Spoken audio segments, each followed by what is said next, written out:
Hi, my name is Megan, and I'm a teacher at Rennert, and I have a really great activity that's a long, extended guided visualization, which helps students practice and introduce students to vocabulary to describe personality.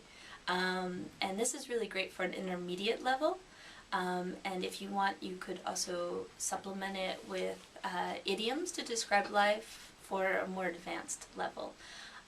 So the way that the visualization works is the teacher writes 4 different categories on the board. For example, forest, river, object, obstacle.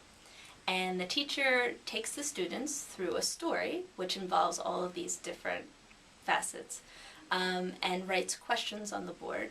The teacher asks the students questions, but tells the students that they don't have to respond to them yet, just to kind of imagine the forest. So for example, you tell the students, imagine you're in a forest, and you ask them, what do you see in the forest, and how do you feel in the forest? And then I write those questions on the board. But the students don't need to answer them yet. And then I tell them that they come across a river, and they sit down next to the river, and I ask them to describe the river, and I also ask them if they see any fish in the river. And then after that, I tell them they keep walking, and they find an object. And I ask them, what is the object, and what do they do with the object?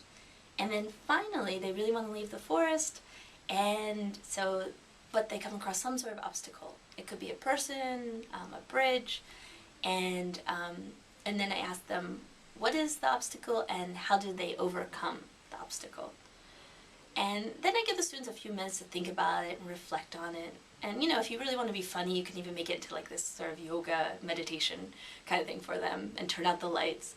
And then I get them to write just notes in response to the questions that I asked about the story.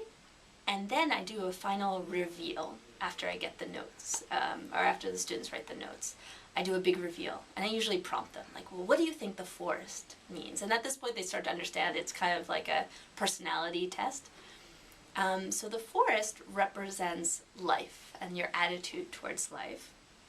And then the river represents your sex or love life. And then the object represents your career and your attitude towards your career. So, for example, if I found a key, maybe it means I might be successful, but if I threw it away, maybe I'm going to throw away my career. So this is why it's also a good chance for you to teach idioms about life. And then the final part is the obstacle, and that's how they approach problems in life. So for example, if the obstacle was a bear and I ran away from it, obviously I run away from my problems.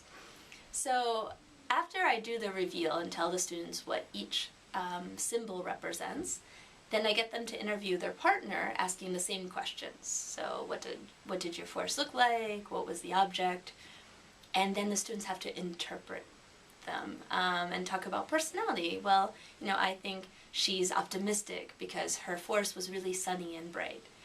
So it's a really good way to, at that point, introduce adjectives about personality, and then for a more advanced level, idioms. You turn away from your problems, or you run away from your problems. Or there are plenty of fish in the sea if you want to talk about relationships. So it's a really fun activity, and students really get into it because they're always shocked by what the symbols represent.